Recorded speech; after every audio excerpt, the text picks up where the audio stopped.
No, I couldn't, no. No. Yeah, yeah.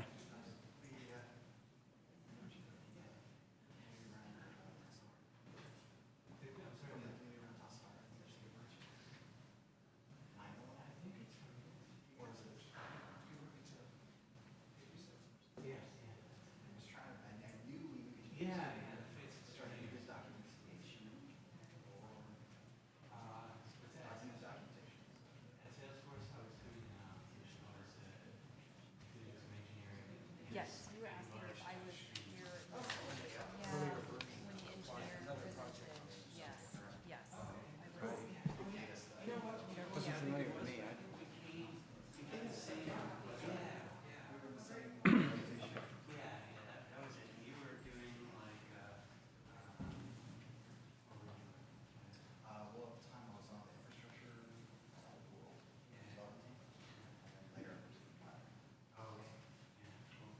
So, Okay. Right there. Mhm. Yeah. Yeah. Yep. Mhm. All right. Well, I'd like to call the meeting to order. Apologize for being a couple minutes late here. This is the Planning and Zoning Commission meeting for Wednesday, October 8th, 2014. To begin, will everyone please join us in the Pledge of Allegiance? I pledge allegiance to the flag of the United States of America and to the republic for which it stands, one nation, under God, indivisible, with liberty and justice for all. He's absent this evening. He's traveling for work. Okay, all right. The next item is a consent calendar that we have for tonight. There are two items on the consent calendar. The first is a postponement, I believe is the right way to say it. Yeah, and actually, we would like to ask that you continue it to a date uncertain. Continue the wireless, okay, so Yeah. that'd be the red line version of the wireless Yeah, ordinance. we would like to renotice it for a future date. Okay, so that would be a motion to continue it to a date uncertain. The other item on our consent calendar is a project at 715 Hillside. We've seen it before. It has revised plans. Is there anyone who would like to pull either of these items from the consent calendar, either on the commission or in the audience? If not, I'll accept a motion. I'll move approval of the consent calendar. Second. All right. Well, the consent calendar has a recommendation to continue to a date certain. So shall we amend that to say date uncertain? As modified by the chair, yes. Okay. Fair very enough. good. I think that's a good idea. All right. Okay, so it will be, okay. Yeah. So it's been moved and seconded, and with one modification to change it to a date uncertain. All in favor? Aye. Aye. Anyone opposed? No one's opposed. Okay, so the consent calendar has been approved, and if you're here for the project at 715 Hillside, this means your project's been approved. No further action by us will be taken. There's a 14-day appeal period. It could be appealed during that time. And if not, then you can go ahead and get your building permits and move forward with the project. Okay? Great. All right.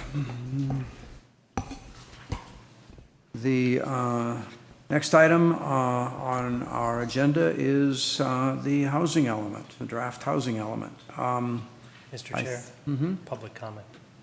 I missed public comment. Is there anyone in the audience who'd like to address the commission tonight on an item that's not on the agenda? Thank you, David. I actually don't see anyone here. So there is no one coming before us on public comment. So now we can work on the new business item, the housing element. And for that, I think we'll turn to Barry for a staff report. great. Good evening, commissioners, members of the public. Tonight, we have a short presentation to introduce to you or reintroduce to you the complete draft housing element, and we're asking for a recommendation this evening to forward this document to the City Council, who will then have a study session on October 20th and forward the document on to the state for administrative review. It's still a working draft. This will remain a working draft for about 3 more months. The state has 60 days to look it over and let the city know what it thinks, and may ask for changes at that time. But what I'd like to do this evening is just go over some of the changes and the highlights. So again, just to provide some context, every city and county in the Bay Area is required to adopt a new housing element by January 31st, 2015. One of the tests to see if the housing element is adequate is whether it shows that the city can accommodate what's called its fair share of the region's housing needs. That the acronym for that is RHNA, Regional Housing Needs Allocation. The planning period for the RHNA is 2015 to 2023. So the next housing element will cover an 8-year period starting January 31st, 2015 through January 31st, 2023. One point of note here is that the current housing element was adopted on March 3rd and certified by HCD on June 5th. So we're working with a very recent document, which makes the task of updating it easier in some ways, but maybe more challenging in other ways, because we really have an opportunity to do some big new things that weren't in the last housing element. So there was some work to be done in identifying future programs. We've had a number of meetings to seek input on this element. On July 22nd, there was a town meeting here in the council chambers on housing. We had about 20 folks attend that. The commission had a study session on July 23rd, another study session on September 10th, a third study session on September 24th, and then there was a what we call it Affordable Housing Symposium here on September 30th. I think that the symposium was very informative. It was pretty well attended. I hope that the folks who are here got something out of it. I think we, staff and consultant, got something out of it, so it was useful for us as well as for the community. So tonight what we're hoping to do is go through chapters 1 through 5. Just very quickly, I'm going to just go over what the changes are. Review Chapter 6. The Chapter 6 is the goals, objectives, policies, and actions. And this was what we talked about at the last meeting. There were a number of comments, both written and verbal, that were made on that chapter. We've tried to incorporate those in this revised draft, and we'll highlight that. There is an opportunity for additional public comment tonight. There's an opportunity for additional edits tonight also. And then we are, as I mentioned, going to ask for a recommendation. So to highlight the changes, again, since the document is really less than a year old, the changes in some of the front chapters are pretty minimal. The introduction really is just kind of housekeeping edits to describe the current community outreach process and provide current information on the regional housing needs numbers. And the second chapter, which is the evaluation of the previous housing element, in the housing element that was adopted in March, that really focused on what had been accomplished during the prior 8 years, and even longer ago than that, actually going all the way back to 1992, what steps the city had taken to implement its prior housing element. Because this is a new document, it really looks at what's been accomplished over the last year, particularly over the last 6 months, with respect to moving forward on some of the housing initiatives that were in the previous element. So that evaluation has been completely updated. Chapter 3, which is the needs assessment, most of the data that's in the existing housing element is still current, so we've carried much of it forward. We did get some new data on persons with disabilities from the census that's been included. We updated the discussion of homelessness to reflect the activities at the Albany Bulb. We provided current information on home prices and rents, which have gone up in the last year, and we updated the forecast, the population forecasts for the city, to reflect the current forecasts from ABAG. As the commission knows that from some of our previous study sessions, we've added 3 housing sites to the inventory. The Blockbuster site at 501 San Pablo, the Mary and Joe Sporting Goods site, which is larger than you think it is because it actually includes 5 parcels and goes through, 3 of those parcels go through the blocked canes. And then the town center site has also been added. Those 3 sites have a capacity for at least 61 units. That's the conservative estimate. And I'll add here that we did edit the text to make it clear that the numbers that we're saying reflect capacity are conservative numbers, and that the city encourages development to be higher within the density range for each of these sites than the conservative figure. Chapter 5 is the constraints analysis. We've included current information on fees. Fees went up about 2% in the last year. We've updated the discussion of code changes to reflect some of the code changes that have been approved by the council through the commission in the last 6 months. And then the goals, policies, and actions, which we talked about at the last meeting. So in terms of the changes to the goals, policies, and actions in response to comments, I'm not going to walk through each individual change. We received several pieces of written correspondence and some verbal testimony at the last meeting. We've done our best to incorporate that. In a couple of places, there were more conditional words like should or encourage. We've replaced those with shall or require. Not in every instance, but in most instances, we were able to make those changes. Fine-tuning the text to make a greater commitment to carrying out some of these actions and really being a little more emphatic. We received a letter and some testimony about co-housing and home sharing, and so we've strengthened the language, added an action specifically about encouraging home retrofits that would accommodate co-housing and home sharing in the future. The idea of having affordable housing week or affordable housing month, which came up at the last meeting, has been incorporated. The idea of connecting people who have special needs, special housing needs, with people who may have opportunities for house shares has been added. Looking at staffing levels, and one of the action programs in here is to designate a housing coordinator within the city. This is something that many other communities have done, just to identify a person, a point of contact for housing-related issues within the city. There were a couple of statements in the last draft. Scattered site housing, I know, was one, so we've added some narrative to clarify what those terms are. I would say that it's mostly the same document with some strategic changes that make it stronger. The state that week, the 20th being a Monday, by that Friday of that week, the state will get this. Legally, they have 60 days to issue their comments. I'll tell you, having worked on a couple of other housing elements, that they're doing it faster than they used to. They used to be on the 60th day you'd get your comment letter, but in a couple of other places where I've been working, they're doing their comment letters in 30 days or 45 days. So that will give us an opportunity potentially to come back to the commission in December with some revisions, and then to the council in January. Either way, we're looking to adopt the new housing element by the end of January.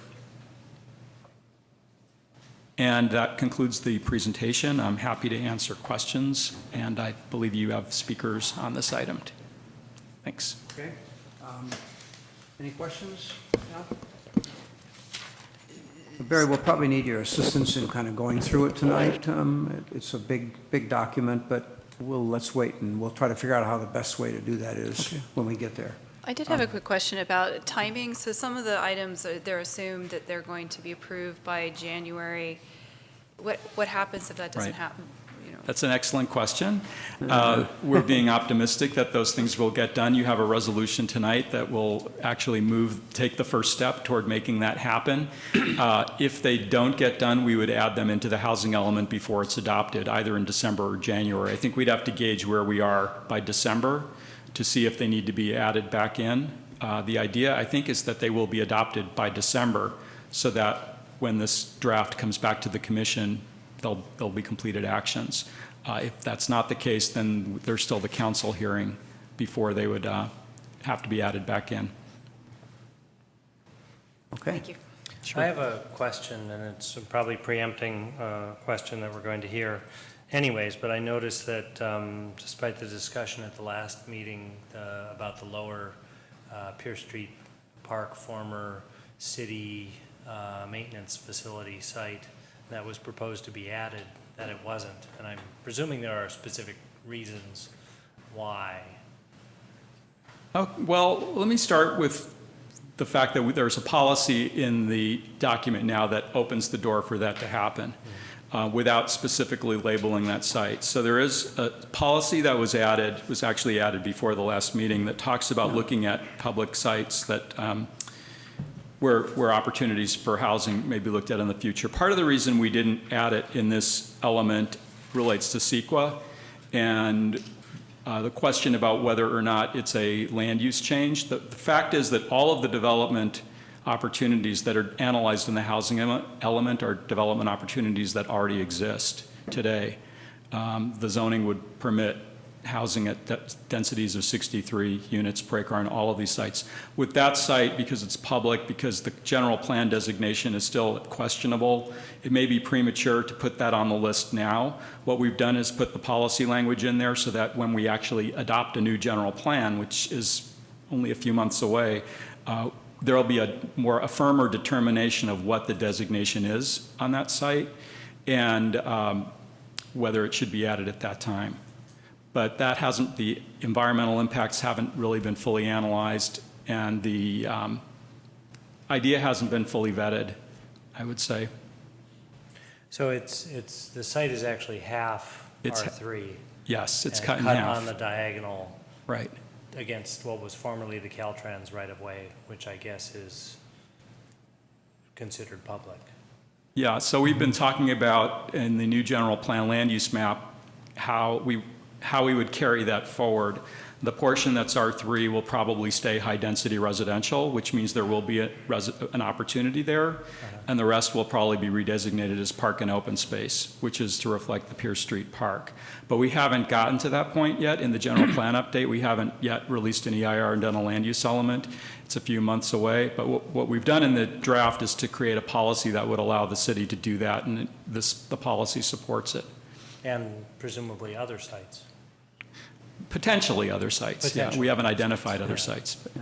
Okay, thank you.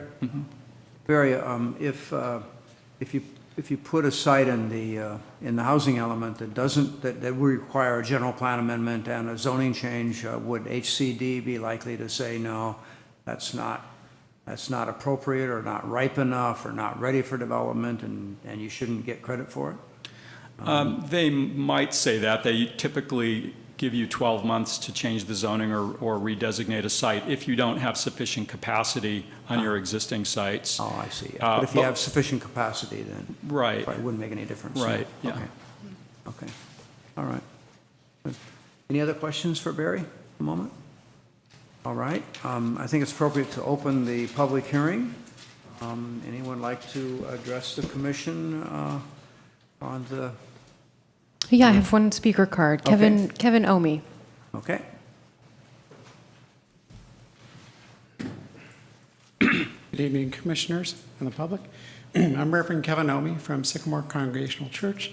I'm also an Albany resident, and I would like to speak in support of the large number of positive changes that have been made that will encourage affordable housing. I particularly appreciate the quantified objectives by income category, which is the last page, and the way that it makes the distinction between extremely low and very low. I think that that's very helpful. I would like to encourage creating some form of an interim set of goals. So, for example, a target of 5 extremely low, 5 very low, and let's say 7 low units being constructed by the end of 2015. And then if those goals aren't hit, then evaluate what can be done to improve the effectiveness of the program. Otherwise, we just have something that has an end state that we want to achieve, but having some interim goals would be helpful. And given this shift in focus to affordable housing, having something that's relatively short-term, such as a year, would be helpful in that regard. My second comment is in support of outreach to people for whom English is not their primary language. And I note the 12% of Asian Pacific Islanders that are listed in the report, and almost all of which are of Chinese descent. Japanese isn't even mentioned. I'll point that out. But so I would like to encourage creation of those outreach programs to ensure that all residents can understand what's available to them and can be fully engaged. Thank you.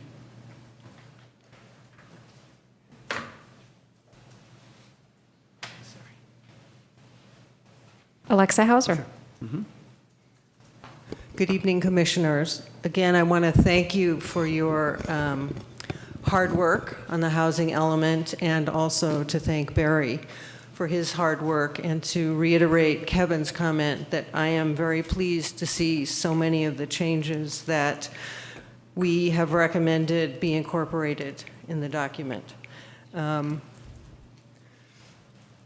As I said in my letter to you this week, in rereading the section which describes the population in Albany, I'm again struck and touched by the vulnerability of many members of our community.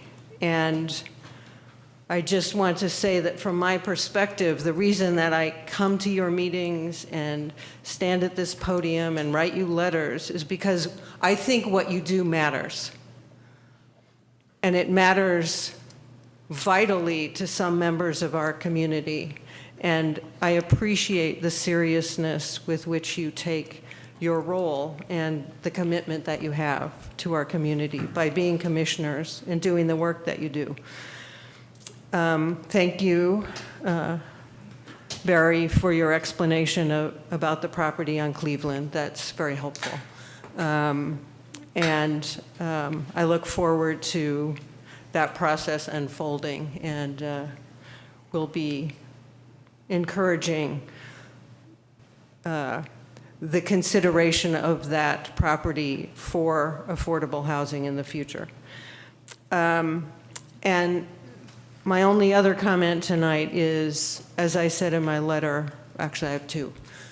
As I said in my letter, I would really be interested in what your vision is of what the housing element should do for Albany in this next round.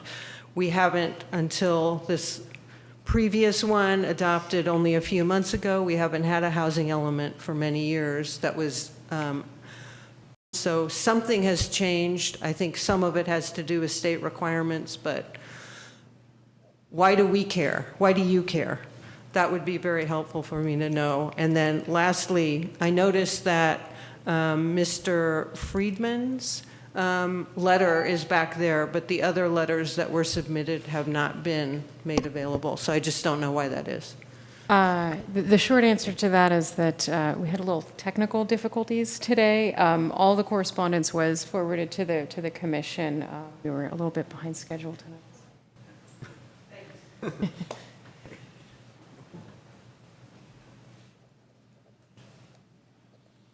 Yeah, actually, Alexis, I will say, we did get your letter, and we got the housing element best practices attachment to it, which I printed out, and I have to say, I haven't read it, but it looks very good, very interesting and useful. Thank you for that. So we just got that. I think I just got it last night, I think. This morning, I can't remember. But today, maybe, yeah. We sent okay. it, yes. Yeah, okay, yesterday afternoon, all right. Okay, anyone else, any other speaker cards? No other speaker cards? All right. Anyone else like to address the commission on housing element right now? Okay, thank you. Close the public hearing then, and bring it back to the commission. So I think we have to, we have two documents to look at. The Chapter 6 is a separate document. Now, I've printed out the track changes version, so I could see where all the changes were made. I've tagged a few pages I might have comments on. It would be a lot if we went through it page by page. I don't think we need to do that. I agree. Should we just go by commissioner and see who might have Or what comments we maybe have? by chapter. By I have chapter? a few comments on certain chapters, 1, 2, and 5. Why don't we do that? And I six. think that would That'd be an fine. orderly way to do That it. sounds Yeah. fine. Yeah, Oh, unfortunately, workable my, approach. my page numbers reference the clean version and not the track Oh. changes version. So Okay. I have to do a little going back and We'll forth on figure, that. we'll figure that out, though. Okay, so let's look at the table of contents here. Is there anything in chapter 1 then? That's the introduction. Yeah, and apologies if I missed it. In chapter 1, in the clean version, page 1-4, well, I noticed a number of references to income levels, but I did not see the income levels, the dollar amounts actually spelled out. And that might be deliberate, but I'm wondering if we can at least reference where those dollar amounts can be found. Yes, I can add a cross-reference to Chapter 3 where we have a table that lists the dollar amounts. Okay, that's where they Or are. put a All right. footnote in at the Okay. bottom of that page. All right, Okay. perfect, thank you. And that's all I had for chapter 1. Okay. Anyone else have anything in chapter 1? Nothing. I had a note in the page 6, actually, on the clean version, so I don't know where it is on the marked up one, but Barry, you provided a description of the process of receiving public input in the last housing element that had it in 2 phases, largely because the process was started in 2007 and then picked up again in 2012. Yeah. And I think that was a helpful description in terms of building this next version on the latter work that was done. So in addition to my overall compliment for the way that you've incorporated the input you've received both from the commission and the public very well. Thank you for that one in particular. I will echo that comment. That's Can I right. just ask a clarifying question? Were you suggesting that text be put back in that was taken out on the previous process, or? No, I thought the way it was described in the added text was Okay. perfect. Great, thank you. Okay. Good. And if, while we're just diving into this, I wanted to answer the question that Alexa asked us, which is, what are we hoping this accomplishes, or what is our vision? I think, the process we've gone through has helped us to hopefully understand and take steps towards removing barriers, perceived or real, that are keeping housing from being actively developed. I think we're also looking to be more proactive in encouraging building actively, encouraging it actively. And finally, my hope is that we'll get it built. That would be the ultimate proof that we've accomplished something. Might have to get involved in some of that myself. Straw bale, is that what you said? Yeah. I agree with David, and I think that his sentiments express mine as well. And in addition to that, I think that in order for this housing element to really be successful in actually leading to more and more housing on the ground, that we're going to have to look closely at some of the zoning regulations, and including a height limit, possible setbacks in R3 maybe, and I think that we need to go into that process if it happens with our eyes open, and I hope that we can be successful in that. I was involved in zoning work in 2005 when we last did our rezoning, our zoning ordinance, and I bring caveats to the table from that because there was a great deal of resistance to intensifying land uses along San Pablo and Solano at that time. We actually reduced height limits, and I know for a fact Peggy Thompson thought that the 47-foot building down here, which was supposed to be 45 feet, was too tall. And she's not with us anymore, but the reality of it is, are we ready for greater height limits or not? And I think that if we are going to have denser development, and if we are going to be able to really get get developers to invest money in new projects, they're going to have more flexibility in our height limits.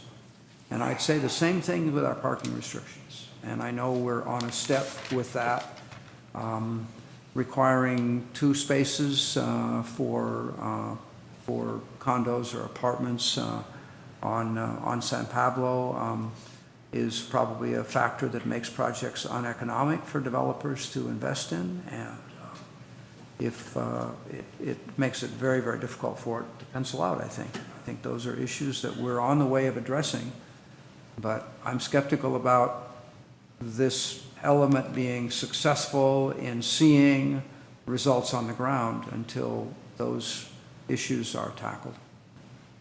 So Well, that's my thought on it. Yeah, I echo your sentiments about the height limits and the parking. Yeah. Okay. Yeah, I mean, the height limits are just good design. When you drive down San Pablo and you approach, you're going through Berkeley or onto Oakland, the blocks that have the higher buildings are more energized. It feels like San Pablo can have its own character with the taller buildings, and then Solano can have its own character with a different height limit. And it just seems like that's a way that not only is good for the community in terms of providing additional housing, but it allows each street to have its own character, and I think it's just good design. Remember the policies that you're discussing, I stumbled over it as I was first reading it because they're kind of, there's 1, 1, 1, 2, but they're grouped into paragraphs with a couple of several policies together in paragraphs. Just want to make sure that that's intentional because they're related. Is that correct? I need to look at that again and make sure. I'll have a second look and make sure that it's correct. But- Okay, all right, because there are a number, I wondered if it was just a formatting issue or if they were meant to be grouped together. And there's a number of places in the document where it struck my eye that there's a policy 1, 1, 1, 2, 1, 3, but they were grouped together in paragraphs. Oh, I know where you mean. That was intentional. Yeah. That was intentional, yeah. Okay. Okay. Okay.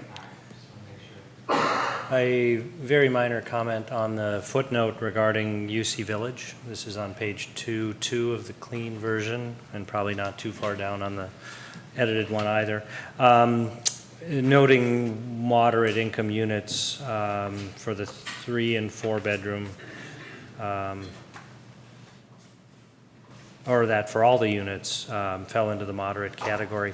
I think it may be worth adding in that same footnote that UC subsidizes housing, at an individual basis. So while the rent is the same, many of the students in those households are receiving grants and, other monies that make those units more affordable, even though the actual rent charged is, done on a consistent basis across the whole site.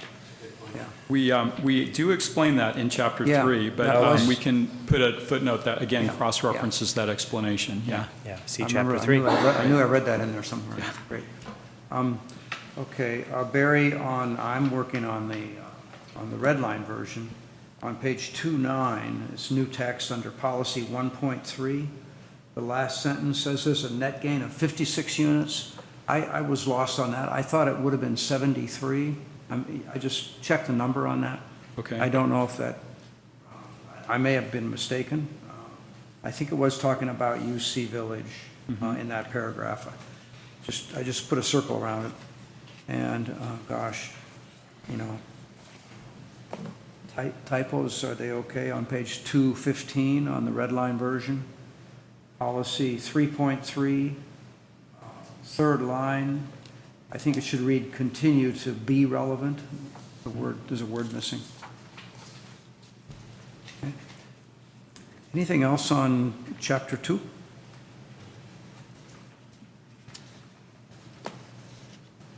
Okay, chapter 3, assessment of housing needs.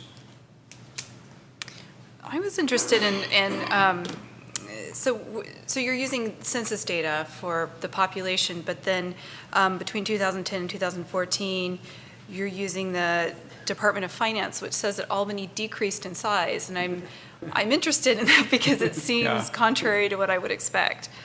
Yeah, so the Department of Finance every year does an estimate of population, and that's primarily based on household size. So it's a very, very small change. I think it's 70 people for the entire city, if that's the number that you're referring to. Right. And I would say it's statistically not significant, and that they're probably using a model to come up with that number, that even if you change the household size by 0.01, that difference would go away. I don't know how they determined that household size went from 2.9 to 2.89 during that period, but in any case, we're citing their demographic model to come up with that number.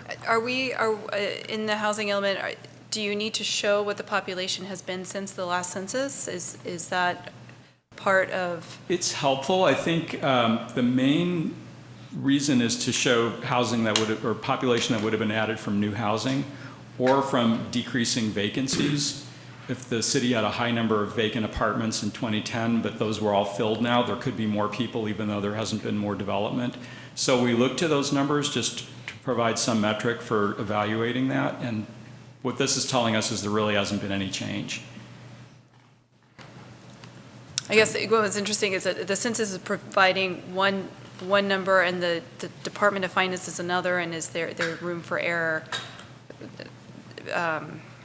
in those 4 years? But I understand what you're saying, that effectively we haven't changed Yeah, it's kind of population. a not a statistically significant difference. Right. I guess I was concerned there could be an error because in 4 years not having gone backwards seems unlikely. I was surprised when I saw that number. Yeah. In Chapter 3, one of our housing affordability, or one of our housing targeted sites, our special sites, is on the market across from the project we have tonight on Evelyn Street. So 425 Evelyn, I noticed 4 sale signs out there. So that's 4 units and could be developed with 9. So someone out there, Yeah. there's an opportunity. We'd love to see it. We'd love to see that happen. Yeah. Just anecdotally, we have had some inquiries on the property, and that has been the question. Uh-huh. Additional units that can be Yeah. Good. constructed. Okay. Good. That's good. Okay. So do I have anything more here? Is there anyone else have anything on Chapter 3? Oh, that was in Chapter 4 anyway. Yeah. Okay. Nothing else? Okay, now Chapter 4. And that's the chapter that has our Housing Opportunity Sites chapter. So we discussed the question about the land adjacent to the Pierce Street Park that was raised. Okay. Tag on 420 Evelyn. Anyone have any questions, comments here? Okay. Looks good. Chapter 5. Constraints to housing conservation and production. On page 5.4, the clean version, there's just a typo. There's there's a place where it reads "an far" rather than "a far." I think that's "a" instead of "an" instead of an "a."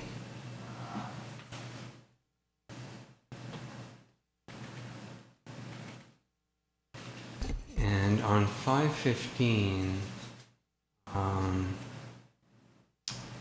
sorry, just a moment, let me find it. I believe the reference is 6 inches, that the second units can be 6 inches from the property line. I thought it was 0 to 6 inches. But sorry, I need to find it exactly, but do you know what I'm talking about? Yeah, it is. It's within 6 inches of a property line. Within so. 6 inches.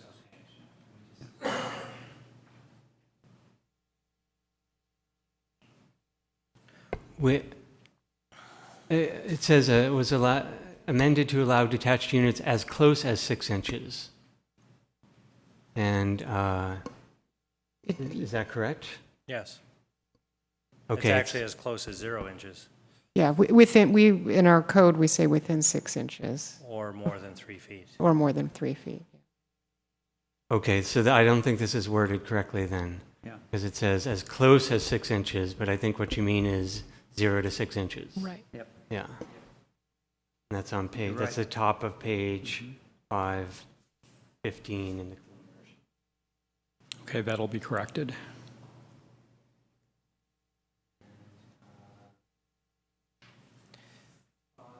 23 was just a curiosity. I think there was some text that appeared in blue, and I just wanted to verify that that's just an editing error. It's not highlighting that text for any reason.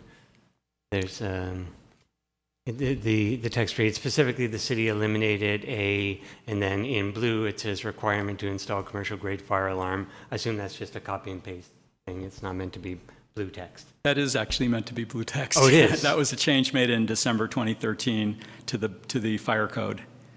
Yeah. Oh, that's okay. Well, maybe I missed it, but are there more places in the document where Oh, there's I'm blue? sorry. You know what it is? It's the blue text is track change text that didn't get accepted. That's the only reason it's showing up in blue. Okay. You're talking about the clean copy. Yes. That's new text, so that change should have been accepted. So you shouldn't see it as blue. I'll Okay, fix that. I just wanted to verify that. Right. Yeah, okay, good. And actually, I had a question actually then about sprinkler systems. So I see a change was made that we don't no longer require commercial grade fire alarm systems in residential buildings, which sounds like a good idea, in residences, which sounds like a good idea. Is it, just a question, is it common for cities to require sprinklers in residences? Sprinkler systems? It's becoming more common. It's certainly something that when it was adopted in Albany, it was unique to Albany, but I think it is becoming more common. Okay. It's become part of the building code. Yeah. Oh, has it? Okay. Yeah. The new code. Yep. New code has it. Any new housing unit, So that was Is required to be sprinklered. The summer one, July. January 1st, Okay. Okay. for that. Then we were just a little bit ahead of the curve. Okay, great. And, oh, sorry.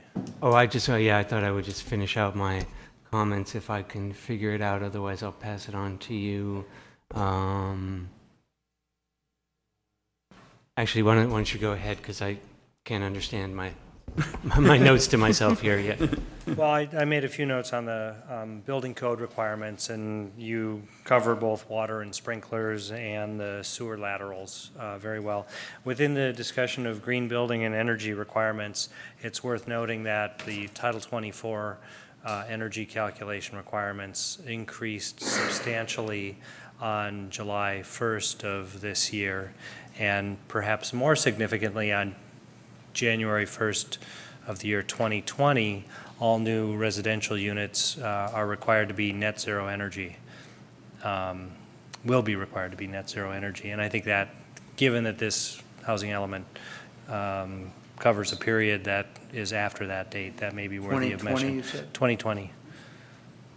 All new residential housing units will be net zero energy. So it'd be new residential house, so new apartments, new apartment New buildings. apartments and Qualify for new single dwellings and new accessory buildings. But Accessory renovations and dwellings. additions wouldn't be subject to that, or do we know? Not yet. That'll probably come later. If you'd allow me just Okay. to finish off my Chapter 5 comments, I found my notes, which was to the top of page 530, in which we state that any public or private development with a construction cost of greater than $300,000, et cetera, must include a public art component equal to 1.5% of total construction cost. Is that correct? Does that mean any a private development, like a private residence, would be required to pay up for public art? We've never collected one for a private, like a single-family residence. Multifamily is a different story. Yeah. We would collect it for multifamily, but not for single-family. Okay, but it's written that any public or private development, is that the way it's written? The ordinance is written, do you Yeah, know? and I believe for example, when the city has sponsored projects, Require a new single-family home to pay into the public art, but I don't know, perhaps that Yeah, was the intent. I think you should look at the actual language of the Yeah, ordinance and see. I have not, Because yeah. I don't recall it being applicable to single-family residential anyway. but- Yeah, but, I think there's an exemption for Belmont single-family. Villages was Right. assessed a large public art fee. Yeah. So we will add a footnote that single-family homes are exempt once Okay. they're- Check, Yeah. check the language of that public art ordinance. Yeah, think that- yeah, because that would be good. I think others reading this might stumble upon that, or stumble over that as well. Yeah, Thank you. that's it for chapter 5. I think that's great. Those are good comments. So the hardship Anyone clause else? in the public art, sorry, now that we're looking at this a little bit more closely, is that waivable for someone who's a developer coming in to create housing so that the money goes into the housing as opposed to the public art, or is it we want them to do both? I don't think there's a waiver waiver provision in it. yeah, I can double-check the code. To be honest with you, we haven't had that come up. It might be something to consider if it's For affordable Yeah. housing, for affordable Yeah, housing. that could be a special incentive. It is. So we've identified an action item in here to allow the council to waive that fee and other fees if there's an affordable housing project or a Right. project that has That's right. merit that would outweigh the benefit of getting the public art. So, That's right. You do have that waiver Right. provision. Okay. Yeah, and I've seen projects in other cities where they creatively apply that art requirement to some necessary piece of the building, be it a balcony railings or a terrace courtyard landscape or something. Sometimes effectively, very effectively. It Very- probably makes it much better and more interesting than it would have been at the least, cost possible. Absolutely. Yep. Okay. Anything else on chapter 5? No. And my general comment was I was glad to see, Barry, some of these additions you'd added in that were in here came right out of our comment. Well, I just had one comment about the Affordable Housing Week, and I'm trying to find the reference to it here. It's going to be 4.2 or 4.3, 4B or C. yeah, it's the bottom of page 6-13 in the track change version. Track change version. Yeah, it's program 2E. 2, sorry. 2E, okay. 2E, right. Okay. I would just like to have a little discussion about this because I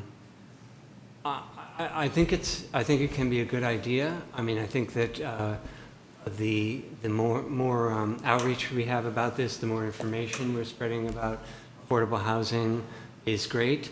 I'm just a little bit, I'm curious about the intention of something like this.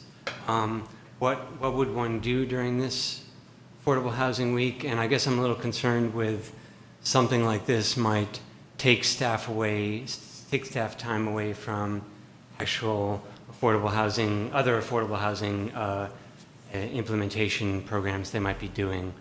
That's all. I think that's, it says that, I guess it's written, I was worried that it was written that too strongly that the city had to have this, but I guess not reading it now, it says that would include, well, I'm not sure.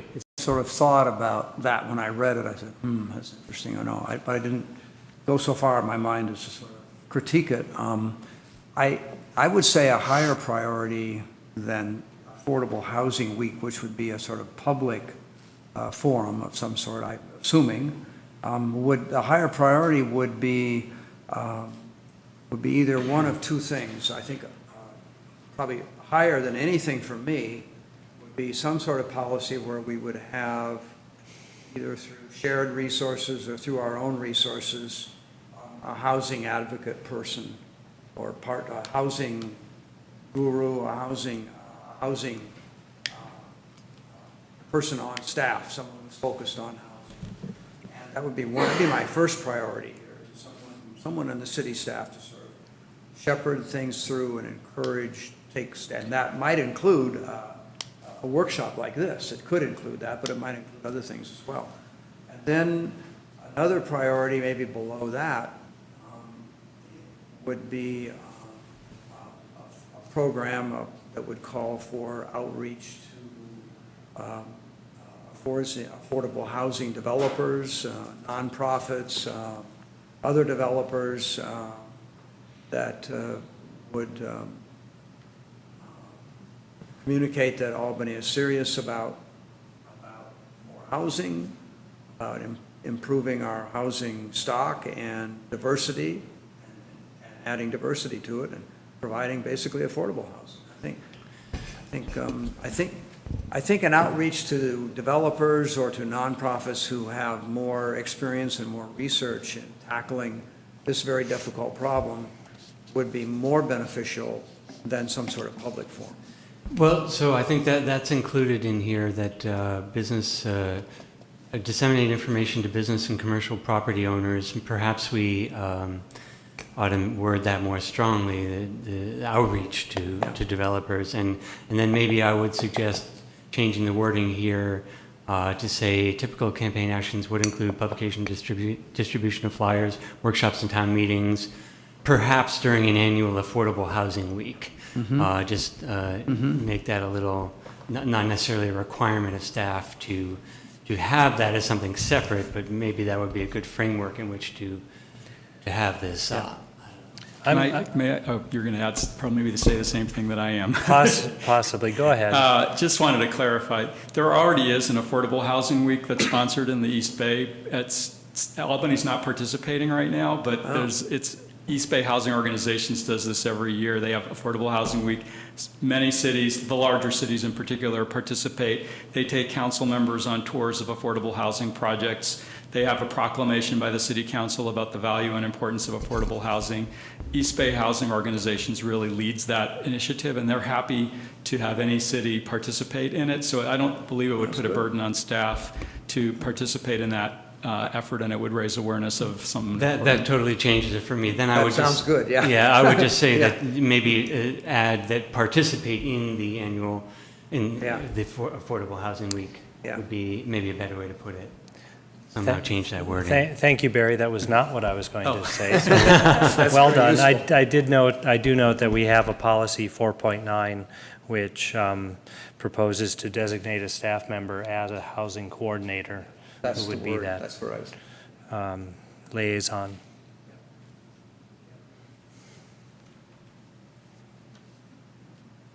Okay. Okay. So Those are all my comments for Chapter 6. one of those tasks I would assign to that housing coordinator would be to get to know the owners of all the properties that we have listed here. Get to know them well. I was focused on goal number 4, the reducing housing constraints, and there are some programs here that are worthy of further discussion by us. And I apologize if I didn't note these in a previous go-around. Sorry, do you have a page number? Yes, we're looking at 631 and 630. This is starting with program 4A, and this is a proposal to increase the floor area ratios for small lots to 0.65, and then to increase the floor area ratio for the rest of this R1 lots to 0.6. And for a long, long time, those thresholds have been, or those maximums have been 0.6 for the small lots and 0.55 for the large lots. And I just wanted to make sure that this commission was aware that that was in there. And it's not saying, They would be zoning changes. right. Yep. I don't find our current floor area ratio as being a restriction. I mean, it is a restriction, and people often go to the cap, but, you know, they often end up with very large homes as a result of it. Small by Atherton standards, but large by Albany standards, and, you know, I just know how many commission hearings we've had where, you know, people are taking it to the maximum, and Yeah. all the neighbors are here going, "My God, it's too big." And, Yeah. you know, so we need to be cognizant of that, that we're allowing them to be made even bigger. Yep. Yep. Well, one thought is that right now garages are, so many square feet of a garage is exempt from the floor area ratio. And if you want to turn your garage into a second unit, that's now going to count towards that. You know, if you're pushing up against the 0.55, the 0.65 would allow what would be a garage to now be included in that. Is that understanding correct? So if that's the case, then I would be an advocate of increasing it for, increasing the floor area ratio. The way I read this is, this was really focused on our smaller lots, and of which we have a lot of them, but we categorize them already. Our 25-foot wide lots, we categorize already as having a special high FAR. This would change, in the R1, this would change that up to 3,000.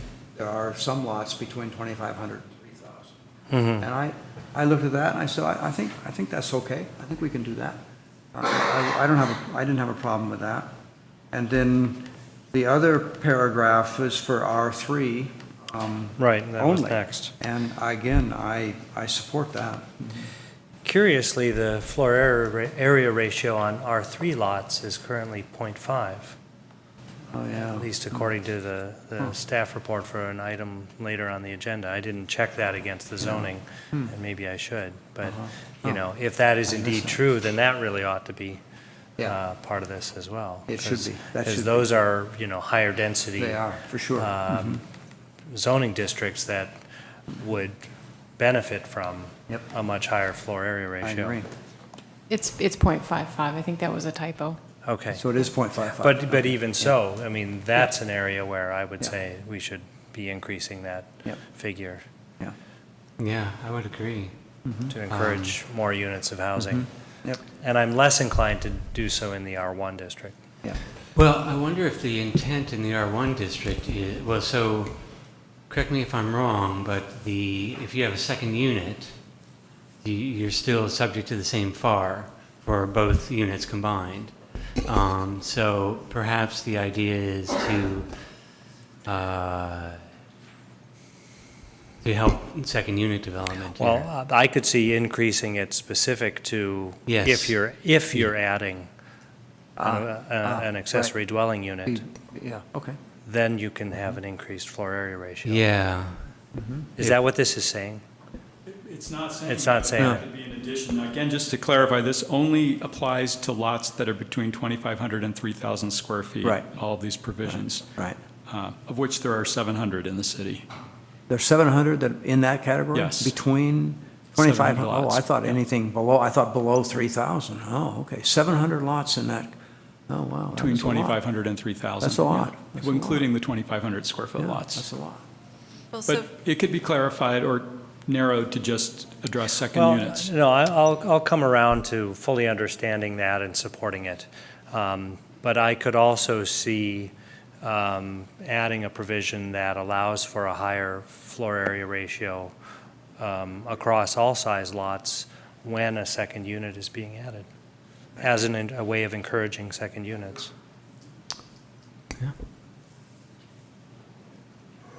So the quick calculations are that a 2,500 square foot lot at 0.65 gives you about 1,600 square feet. That's, I mean, and that's at 0.65, but 2,500, I think that's It's a very times livable and- 0.5 is 1,200, and that's the difference between a two-bedroom and a three-bedroom house Right, in Albany. Right. So I would still be in support of the smaller lots allowing more square footage, because it means that a larger family could live more comfortably on a smaller lot. I don't know.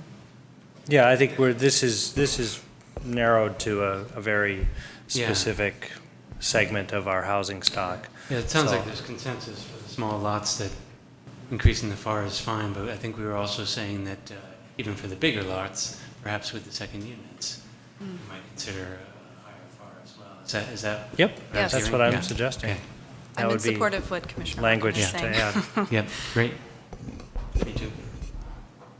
And the two houses, I think they're referenced in one of the tallies that are located on Talbot Avenue, right at Dartmouth, are 2 units that were on a vacant or a abandoned building. So those are counting as 2 added units. And those are 2,500 square foot lots and built out to the maximum. So it might be worth taking a look at. Okay. Very good, very good. Okay. 4D discusses Yeah, I had that too. nodes, Yeah. and I think in addition to the changes listed, and I didn't see it, but I may have missed it, would be increasing the height limit specific to those nodes. You know, I will note that at San Pablo and Solano, we have thankfully a 100% corner, meaning that all 4 corners are built out to the sidewalk at the corner, but all 4 of them are also 100% underdeveloped because they're story, yeah. 1 story, except for one building that's Oh, yeah, that's 2-story. So really creating a financial incentive to see any one of those 4 redeveloped at a much higher density and higher height. Yeah. I think it would be appropriate in those locations. Totally agree. I would love to see something happen in that node area, and I think that we should make some extra efforts to try to incentivize that and make that work. And I don't quite know how to go about it. But maybe that's what our housing coordinator, again, could be able to focus on that. We really need, I think we need some expertise to set the stage so that something can happen to make that node work. Yeah. Okay? And just a last minor technicality on program 4F. This is 636 in the edited version. It says Measure D ballot initiative, and I think it should probably be titled a ballot measure or rather than initiative. Because this is a city document encouraging city action, and if the city places it on the ballot, it's a measure Right. versus an initiative, An which initiative, is okay. citizen petition. Yep. Not that citizens shouldn't take up a petition. but That's what put it there in the first place. That's a good comment. Great.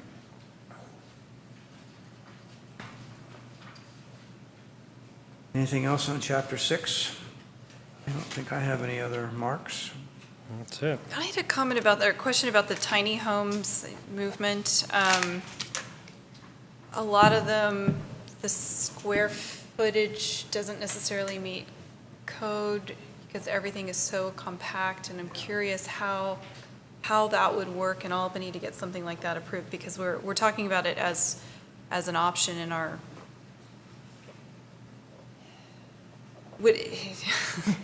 I guess what I'm wondering is, has anyone experienced or constructed or been involved in the design of a tiny home that has been code complying in terms of meeting its toilet dimensions and its height restrictions and head clearances and I think it falls under the category of RV. RV? So it's on wheels. No, temporary, portable, movable, Put wheels on Yeah. it then? yeah. Okay. The purpose of program 4J on page Yes. 639 is to answer that very question. because I'm not sure we have the answer right now. This essentially says we're going to research that and come up with some standards that address that very issue. Oh, okay.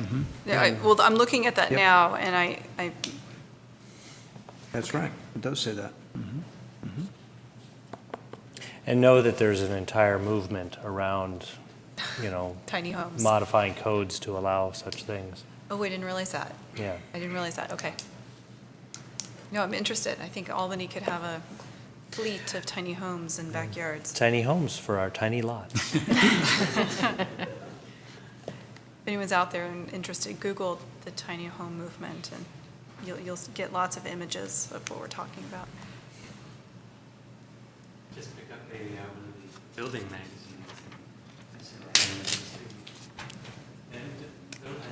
Like I see them all the time in fine home building, et cetera. Okay. Okay, that's Anything it. That's everything I had That's to it? discuss. Anything else? Okay. Again, kudos. Yeah, Thank I you. agree. I agree. We're really well underway on this, making good progress. Yes, and thanks to all the members of the public who gave input as well. Really appreciated. Yeah. And please be here, sticking around when we have a project that's too high or has something, when the reality comes in, then people who are interested in specific details will be here, and the people who are interested in the big picture stuff are here. Changes to reflect the conversation that you just had, Yeah. including the factual corrections, typos, and so forth, as well as the substantive changes to Chapter 6 that you've just gone over. Okay? Okay. Nick? So moved. Okay. Will someone move Barry's motion? I don't want to restate it because you stated it so well, but Okay. it's a motion to recommend to the City Council the draft housing element for the 2015-2023 planning period, and with the edits as discussed this evening.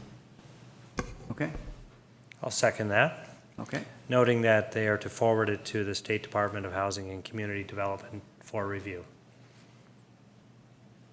Okay. All right. It's been moved and seconded. All in favor? Aye. Aye. No one opposed? All right. So that's great. The housing you. element can go forward. Let's see, we should talk, Ann, Barry, should one of us or more of us be at the council meeting, do you think? Is there any advantage to that? You'll be making a staff report, I presume? and Right. Carrying it forward, so. Okay. Probably not necessary? Probably not necessary, but I think it does help. Maybe. I mean, it's Might great help. if someone can be there to answer questions or to Yeah. clarify. Okay, so what date are you expecting, the 20th? That's Monday, the 20th, yeah. Okay, all right. Right. I'll look at my calendar and see if I can make it. Yep, Great. all All right, right, thank you. okay. Thanks Good. very much. Thanks, Barry. The next item on our agenda. Okay. Next item on the agenda is planning application 13070, 1357 Marin Avenue, second story addition. So do we have a staff report? Yes, good evening. Before you is a revised version of this application request. The application for 1357 Marin was originally submitted last November, and it came to you in January of this year, and then again in April of this year. In both instances, the commission gave rather specific feedback to the applicant at that time, and the homeowner, as part of that feedback, decided to go with a different architect, one who was a familiar face to you. Jason Caldas was retained to redesign the project. It's also been scaled back. Previously, it was going to be, I think, a 4-bedroom, 3-bath house. It's now going to be a 3-bedroom, 2-bath house. The subject site is 4,600 square feet with an existing 1,100 square foot 2-bedroom, 1-bathroom home. The addition altogether will add 1,139 square feet of new living area. 270 square feet will be allocated on the first floor and 869 square feet on the second floor. On the upper level floor plan includes 2 new bedrooms and 1 bathroom. And the first floor will be reconfigured to accommodate a family living space. The overall building height is proposed to increase from 15 feet to 24 feet 4 inches. And as I mentioned, it will result in a 3-bedroom, 2-bathroom home, 2,260 square feet in area. There is an existing detached 2-car garage that is proposed to remain and accommodate the off-street parking requirements. And so bear with me for just a moment.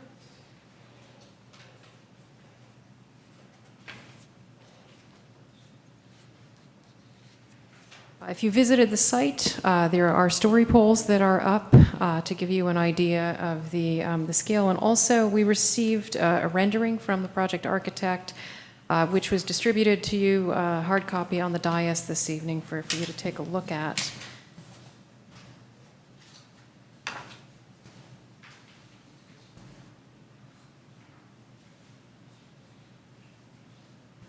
And here is a rendering of the revised elevation. So the second story is going to be set back, I believe it's 13 feet from the building face. The existing front porch is proposed to be enclosed. And as part of this application, there are front yard details, including new planter boxes, a trellis in this part of the home, a retaining walls patio, and kind of a terraced area. The architect is working with the grade of the front yard and trying to play with it and make it more complementary to the home as part of this remodel. There's also going to be a patio area in the front yard, just a flagstone that will be set back behind those retaining walls, so they will have some usable space within the front yard. Pursuant to Section 2024-110C2, visual obstruction exceeding 3 feet in height and within 10 feet of a property line is subject to administrative design review. So as part of this application, you are also considering the proposed front yard design. And that concludes my presentation. We feel that at this point, this project has gone through some pretty significant design changes that should be approved this evening so that the applicant can proceed with the building permit. I'm happy to answer any questions that you have, and the project architect is here to also answer questions. So, just a quick question. Mm-hmm. So far as I can tell, they're not asking for any exceptions or no parking exceptions, no? No parking exceptions. Okay. They have the parking on the 2-car garage. There is an existing wall at the front that is just shy of the 4-foot setback. That's going to remain in place, but the addition, the new walls will comply with the setback requirements. Okay, thanks. Any other questions for Ann?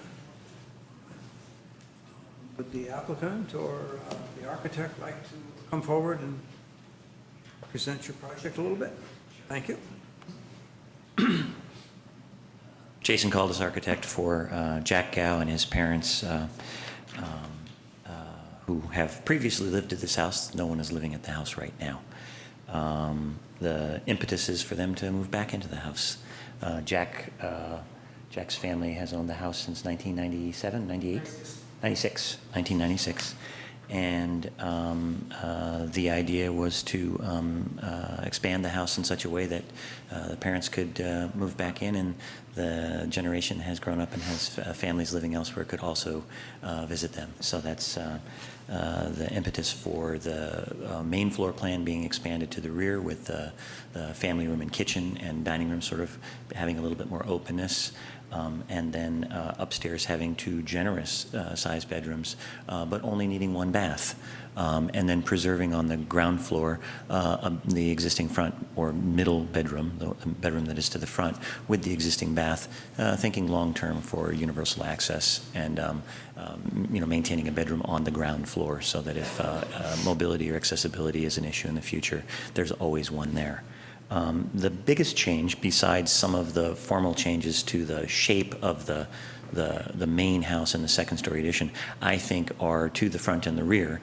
Principally in the front, there is a significant enough grade change for all of the houses on the north side of Marin that they're elevated. They require numbers of steps to get up to middle landings or patios, which are more or less well used, and it's a busy street. And if one just looks to the two houses that are to the west, one can see examples of, let's say, less used but places that are have opportunity, but because the design isn't there, the supports aren't there, they're unused, and it to be honest, it starts to look a little shabby. The street is very busy. When you open up the front door to this house, you can hear the tire noise throughout the entire house. I worked on 1325 Marin on the same side of the street, 1 block west, a few years back. It faced the same issue, and one of the devices was to create some mediating device, something that can soften the traffic noise. And the idea of having an entrance that is not straight in, that doesn't come straight into the front door, has something that maybe has an offset to the stairway. And in order to do that with the level change and to get rid of some of the ramped surfaces, it was necessary to bring the stairs out a little farther. And when we looked at that, my first impulse was just to put up some kind of device like a courtyard, like a sheltered courtyard, and to walk through that. But that idea was so appealing as a place to inhabit that we didn't want to walk through that. And we still want to have a nice entrance to the house. So extending the existing porch forward continues that pattern of providing front porches to the street. And then enclosing the front entry hall allows us to have a vestibule that becomes a space to block the sound. And we did not open up the wall of that to the rest of the house so that there wouldn't be a straight shot of sound through. I think the only thing that we're asking for in terms of special design review is that we are putting at the property line a 3-foot high retaining wall, which I understand we're allowed to do, but then some distance back we're also putting up other structures, but we're keeping the structures light and unenclosed above, and the encroachment of the front porch is not as full as it could be according to the code, but it's, as you see from the story poles, it's out there. It's out there as compared to the way the house is now. But I think those are the elements that are quite different than the last application you saw. And then the minor elements are just how do we modulate this second story addition. Ann mentioned stepping back the primary facade of the upper story 13 feet, but then also stepping a smaller portion of it back 15 feet so that we get dimensions across the upper story that have some kind of mirror or resonance with the existing big little aspects of all of these houses. They all have a big dimension, the living room, and a small dimension, the front porch, and trying to build on those kinds of dimensions. And then using that device on the rear facade. If you look at the before and after of the last design was rather plain in that regard and didn't have elements that modulated the rear facade. And the same was true for the sides. The existing house has 2 very interesting little cross-gabled bays facing the east, which almost no one can enjoy from you can't stand back and see it. We see it on these drawings. Architects see it. But it's hard to enjoy that. But the middle element of the stair and the bathroom are on the second floor are elements that can project and can be seen because they're upper story and also because they can be seen from the driveway. And that helps kind of relieve that kind of blankness of these side facades that we do see in even projects that I design for other people. It's just something that we try to look, are there ways that we can soften that and mitigate that and articulate that? And I think I've done a lot of that here. So I'm happy to answer questions. Questions? Well, I'll tip my hand a little bit and say I really like most of this project. I have to ask you of your own opinion of the bay window where the tub shower is located, which is on the screen behind you if you want to see it. And somehow that horizontal window seems at odds with the proportions of the rest of that bay. Yeah, we always struggle with the bath window over the shower, and and tub area. That's always a challenge. Do you possibly have a taller ceiling in that space where you could keep the Stretch sill it, where just, it is? just change and it then- upright and stretch Yeah. it. I think we could do that if you were interested. Yeah, I think we could do that. I think you can just see it behind you. I It'll- know exactly what you're talking Okay. about. We confront this on lots of You designs. can see it in your mind. I don't have to turn around. You know, another trick is actually to divide it more, Sure. Two small windows. Yes. To do Yeah. pieces. Divi- Yeah, yes. to do pieces. Yeah. Yeah. so, Okay. I don't- Jason, Either of those things Yeah. we will study and bring to Ann and Jason, improve. talk a little bit about the extension, like out on the south side, goes over the driveway area. Yes. Why is that necessary, and it makes for a large room up there, or that? At first, I was hoping that I would be able to align the stair on the east side with the existing projections, but when we found out where the property lines were from a survey that they had prepared, I lost half a foot or so, and that meant that my stair was starting and finishing farther to the west on the arrival, and I wanted not to come up into a small hallway. So that and keeping a generous bathroom suggested cantilevering over the driveway. The existing chimney, which we're removing, sticks out exactly that far, and I see. we weren't removing it right away, and that's something that sort of evolved in the discussion.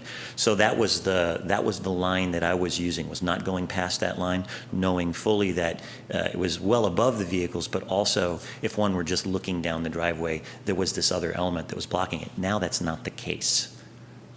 You're actually gaining width. of the We're actually driveway gaining width in at the ground driveway. level, Just as we ground get level. to the top of the driveway, we're gaining some width.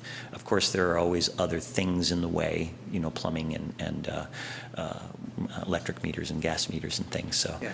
we might end up putting bollards where the chimney provided vehicular safety, I have to study that. I was curious about it.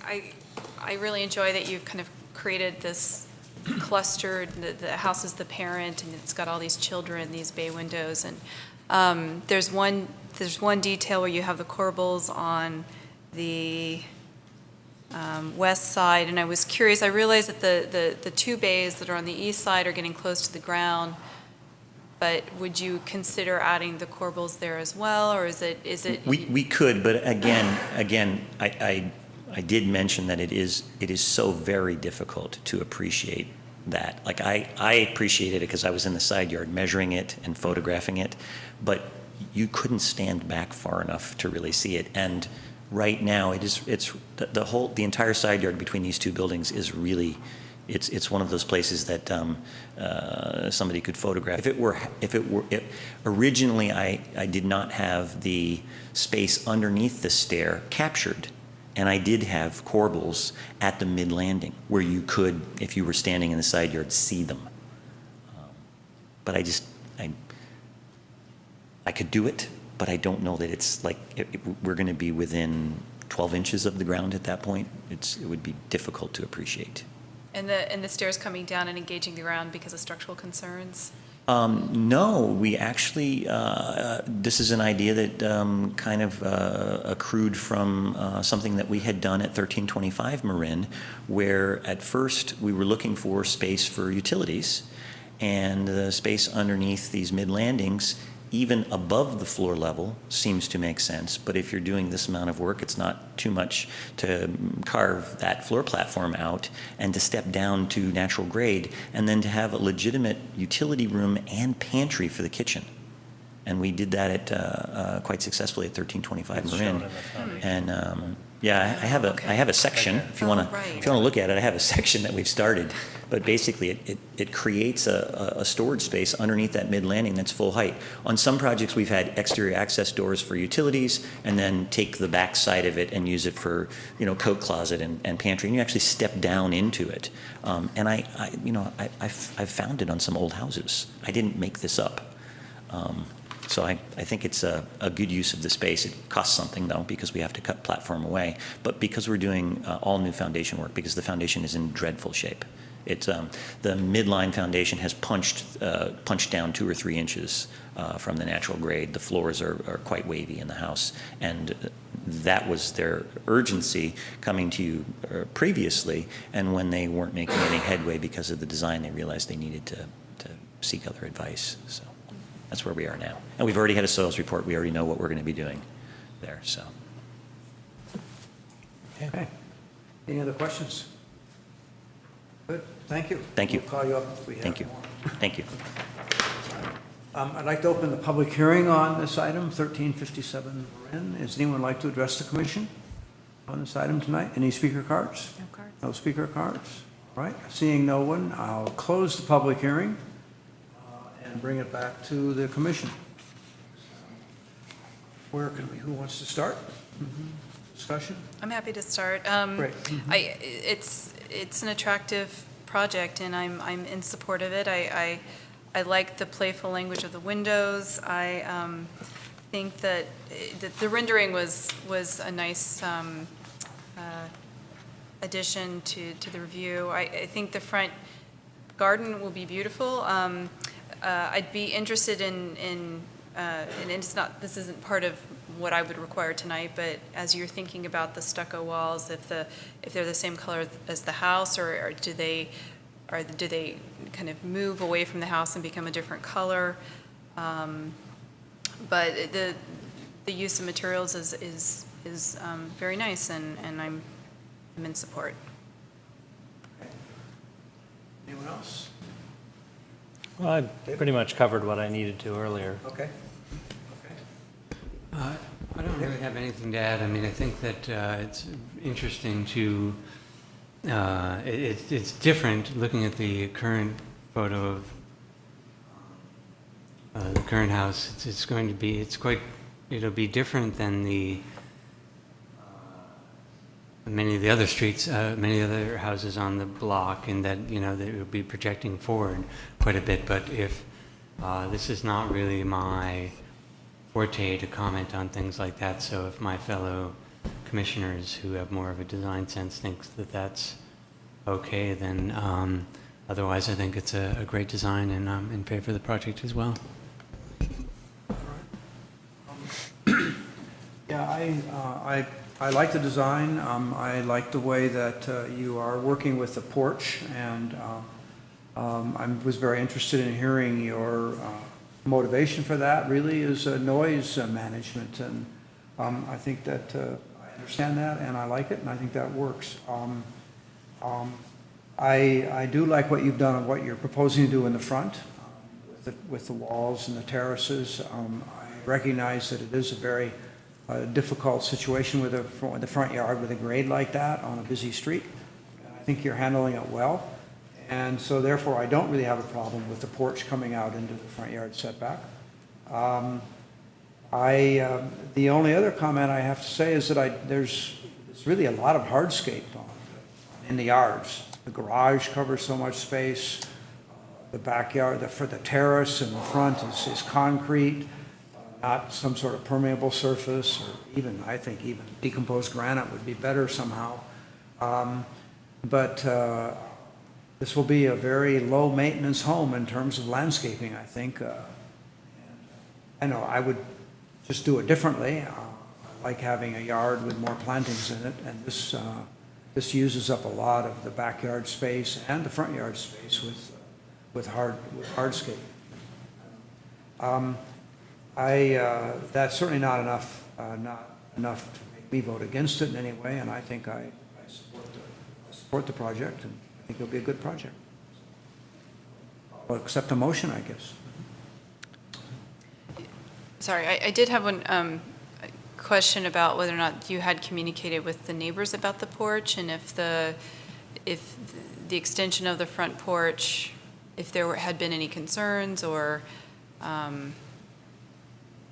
maybe, and I don't know if that's for Jason or if that would be for the owners, but has there been any communication with the adjacent properties?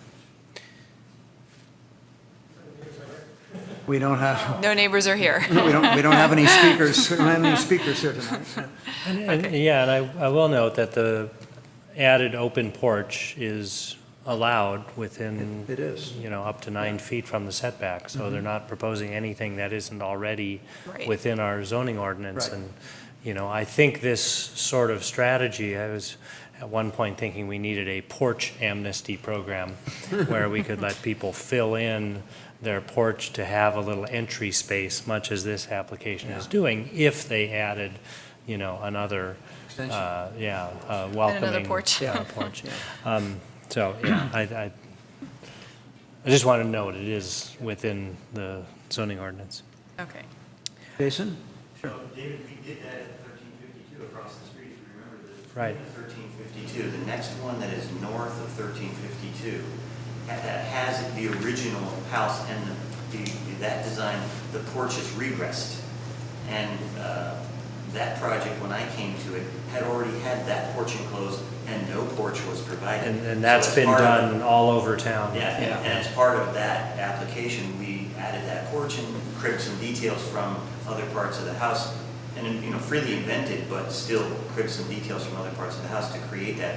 And again, the concern there was the tire noise. And I don't know if you remember, we asked if we could enclose it, but because it's, open on 3 sides, FAR, et cetera, the issue was, don't want to start a precedent of enclosing these porches. But that was part of that discussion that night.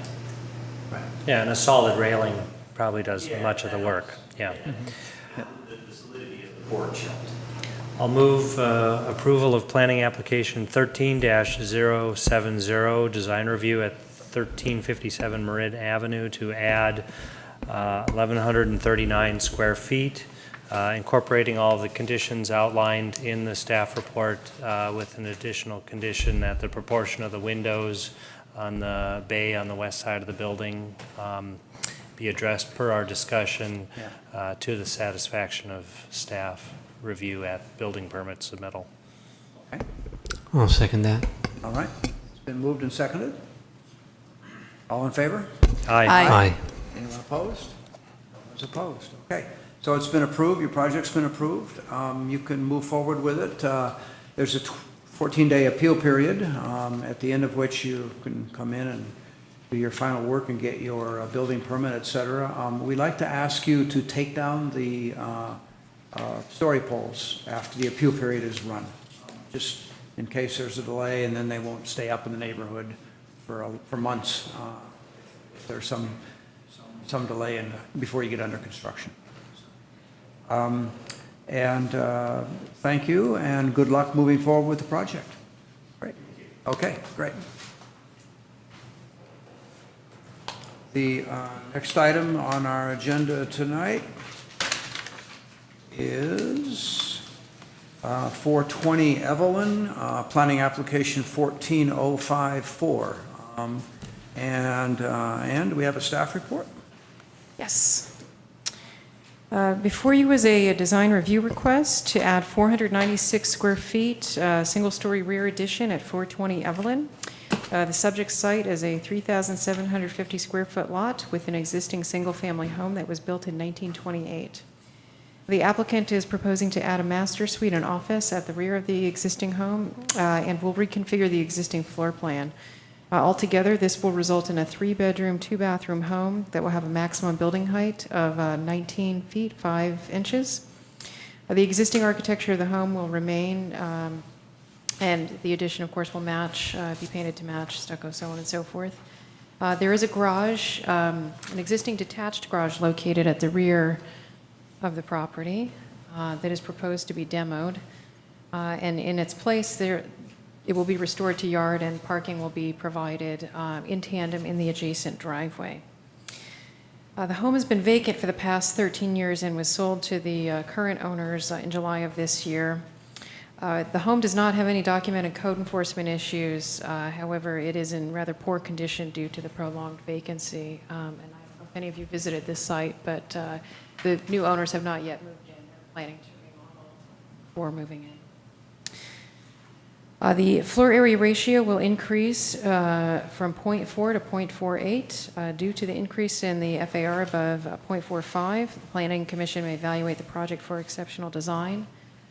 This is a fairly straightforward application in that it is a single-story home. This is located at the back. and it will not be visible from the street. It will reduce the rear yard. The subject site is zoned R3, so that does allow for a 15-foot rear yard setback because it is in the multifamily zone. And in fact, that is the proposed rear yard setback with this project scheme. With that, we recommend approval of the project. The applicant is here this evening if you have questions, and I do have a speaker card.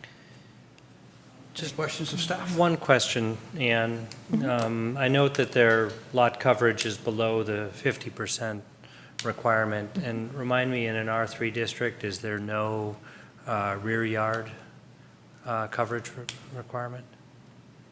Well, I guess I should clarify. When you say rear yard coverage, you mean the 30% requirement that we Yeah. have? I believe it still applies, but because they don't have structures in the rear yard and they're maxing out the building footprint, they wouldn't be able to do any additional accessory structures in the rear yard. But the 30% is, It would still From existing. apply to a, and they meet it? yeah. Okay. That's all I was asking. Okay, thanks. Okay. Any other questions? Is the applicant architect here? Talk about the project? Great.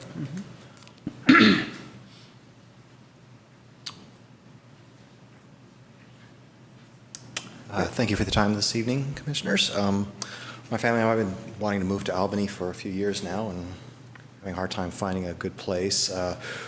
We think we got a good deal on this. It remains to be seen. As the city planner mentioned, it's been abandoned for quite a while, or neglected, I should say, and needs a lot of love. In addition, my wife works from home about 90% of the time, maybe about 3 days a month or so. She travels. And I'm a software developer. I work from home once a week if I can, maybe even twice a week. So we need space for office. And my wife's family lives in China. They come visit us often, so we need space for guests. And so we just needed to add a little more space. It should be pretty straightforward. We don't want to do anything crazy. We can't afford to do anything crazy, frankly. Just add a little more space for office and bedroom, and that's about it. Okay. John? Hi, I'm John Cooey. I'm an architect for the project. This house is a little unusual for me because it has a bit of a special meaning. The house was originally owned by my mother-in-law's cousin. Okay, so there is a little personal in this and making it. The problem was they were not very well off, shall we say, and just a lot of things happened in their lives. So over the course of time, the house was very deteriorated. And as James has mentioned, and staff's mentioned, it was vacant for a long time. This house needs a lot of tender, loving care to bring it back to useful status. We worked with Ann on trying to meet all of the zoning requirements. We have a little issue with the house being slightly crooked on the side, so we've adjusted the walls on the new addition to be set in and meet the zoning requirements and get parallel with the property. If you looked at the survey, it doesn't show exactly on the site plan, but on the survey, the house is rotated maybe a half a degree, which caused some little issues of meeting the parking and the driveway and such. So in order to make this work, we went ahead and demolished the garage, are going to demolish it. It may fall down before we even get to that point. It's in such bad shape. So the parking right now is literally in the driveway on the side and doesn't meet any kind of requirements. So we're providing the parking in the rear. There is some street parking in front, obviously, but to meet the intent of the code, we're providing the parking paths in the rear and maintaining the same roof lines and the same detailing on the outside. We will be replacing all the windows because they're basically rotted out at this point. Of all of the windows on the house, I think there's only one window that we're increasing in size because it's in one of the rear bedrooms because it doesn't meet current egress, so we're providing an egress window. The rest of the windows will be replaced in kind and keeping the same character of the house. The finish will be the same. It'll be the stucco. We're looking at color schemes, obviously, to try to bring it up. And The landscaping is mostly going to stay the same. We are eliminating a tree or two in the backyard, which is within the area of where the addition would go. We would probably lose it in any case because of the roots being under the addition and that kind of thing. Other than that, we're trying to maintain the character of the house and the lot. So, and to meet the requirements of our clients for their, as James said, for their working requirements and for their family needs. They are living outside of Albany, and they want to move in here and send their kids to school here. So, and they have family in the area, so that's why they want to do this. Okay. So, we're available for any other questions you have or Any anything. questions of John right now? None. So in order to meet the parking requirements, that's why the cars are pushed all the way to the back lot, Yes. back of the lot? Yes. So that's where the garage currently is. It's a detached garage in the back.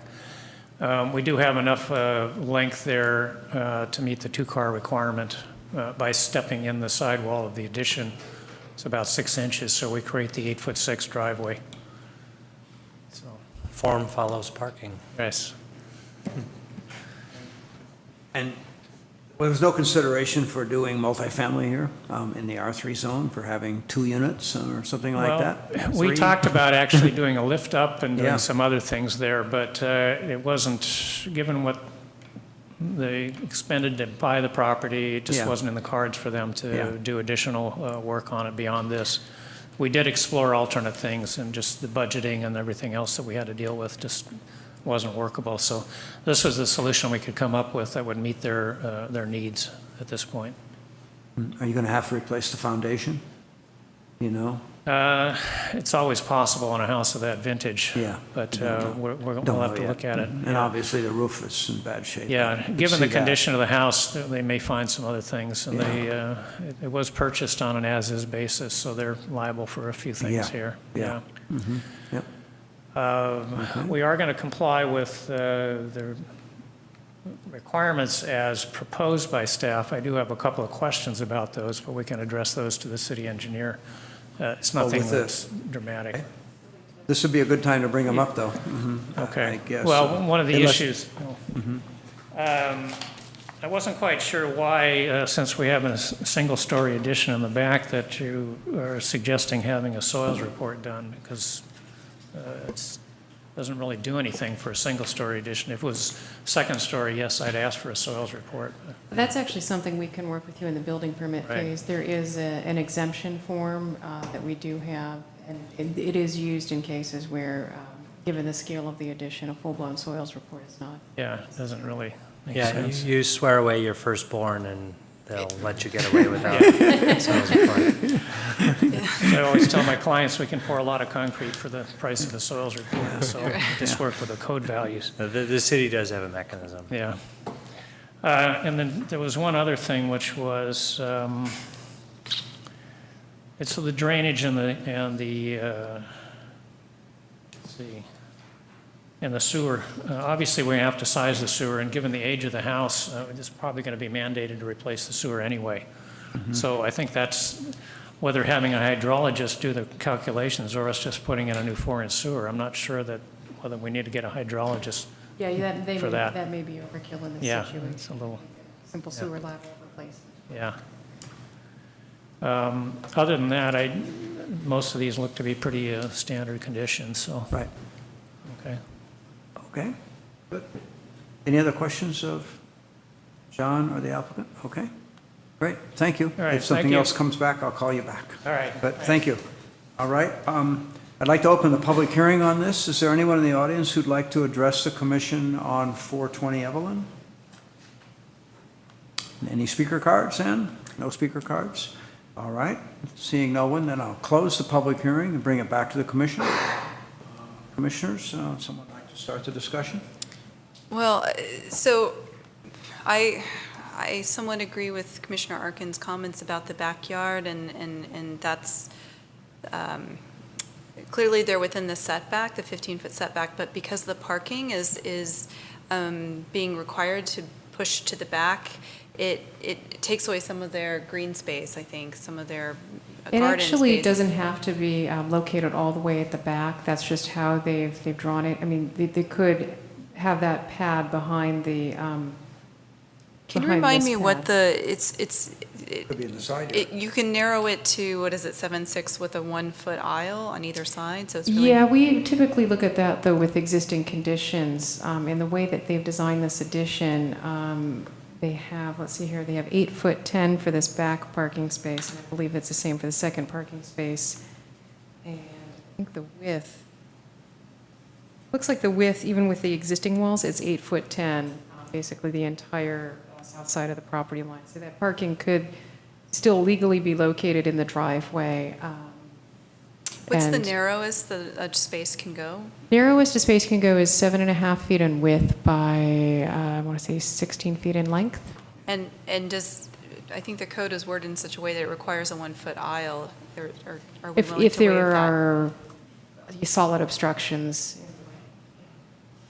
So in this case, would we require that 1-foot aisle against the house if we were to so what I'm wondering is I would like to offer them to slide the cars back so that they can Yeah. have more of a yard space. And Isn't there a retaining wall very close from the building adjacent, very close to that line? I don't know how close.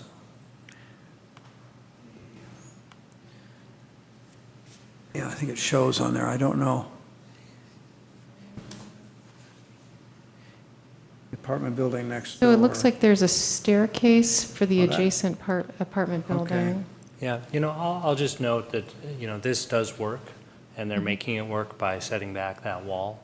And people who drive smaller cars can easily get out of them within the space available. Yeah.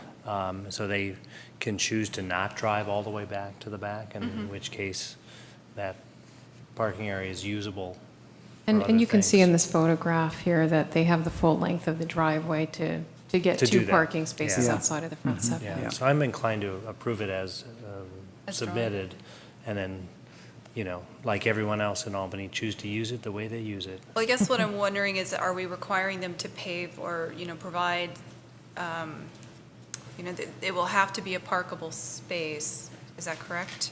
And if we would like to allow it to be more green, they could either put permeable pavers or something that's plantable, or I guess what I was willing to consider was actually pulling the parking forward, so that could be yard or grass or some other type of planting.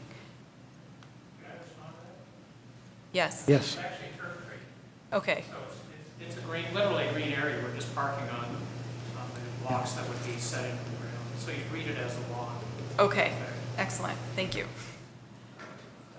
So it's kind of scalloped, brick-like drawing. I wondered if it was permeable. So, okay. All right. Any other, let's see, any other comments? No? I'll take a motion. I'll move to approve planning application 14-054, design review for 420 Evelyn, with the findings for a first floor addition, with the findings and conditions as outlined in the staff report. All right. It's been moved. Is there a second? Second. It's been seconded. Okay. Any further discussion? All in favor? Aye. Aye. Aye. Anyone opposed? No one's opposed. Okay. So you have your project approved. And thank you for bringing a vacant house back to life. We appreciate that. Good luck going forward as you move with it, with the project. There's a 14-day appeal period. So this isn't really final and for 14 days. But you can certainly prepare your working drawings and get started working with Ann to move toward construction.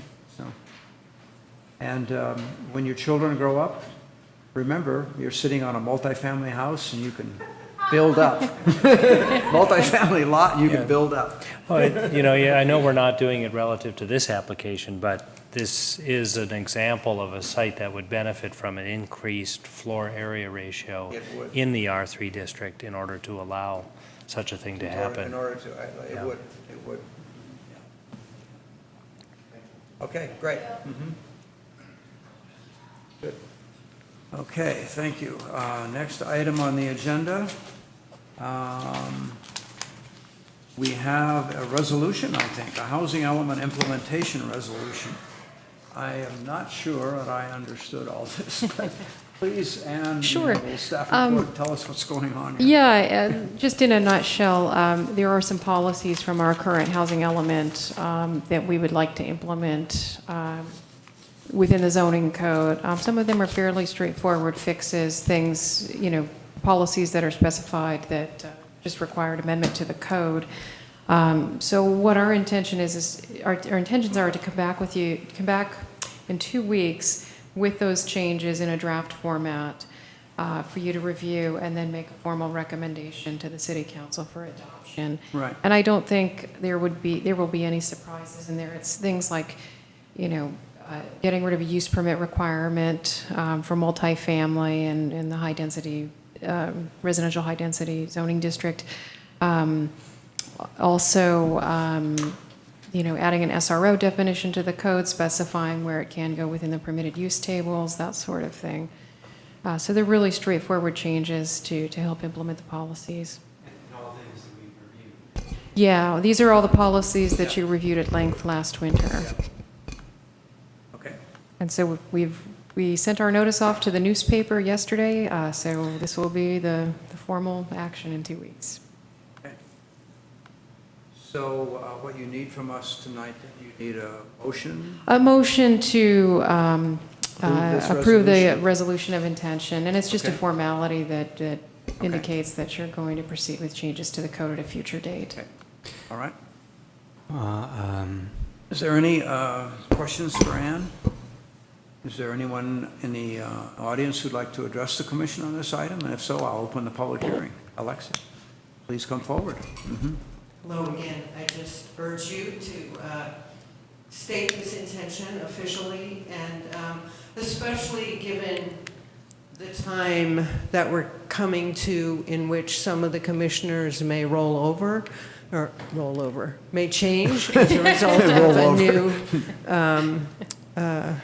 city council. I mean, certainly one is going to change, and you have shepherded this far, so I really encourage you to get it done before your terms end. Thank you. Okay.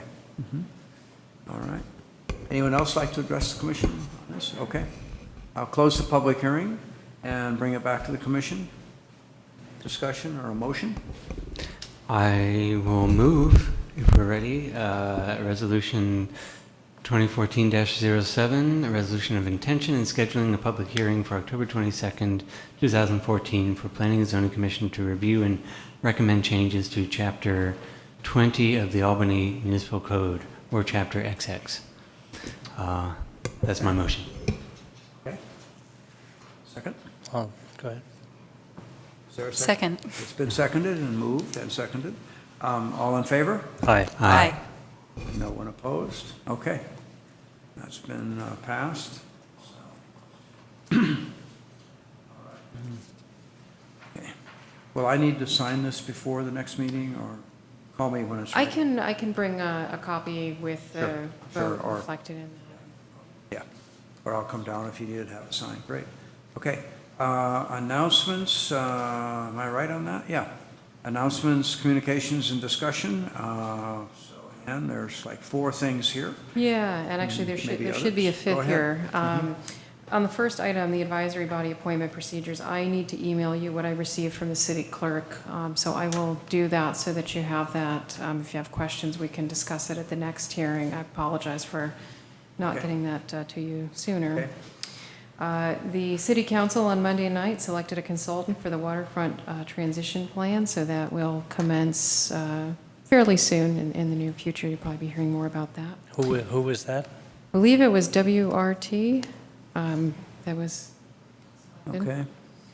And who's leading that in your department, Jeff, or? Jeff and Claire Griffin, our sustainability planner. Okay. We had the appeal of the Carmel project on Monday night, 9/11 Carmel. Oh, yeah. That There was an interesting discussion, and ultimately, the decision to approve the project was upheld by a 3-to-1 vote. So that we'll be moving forward into the building permit phase. Okay. But there was a lot of discussion, huh? Yeah, there was a lot of discussion on the council level.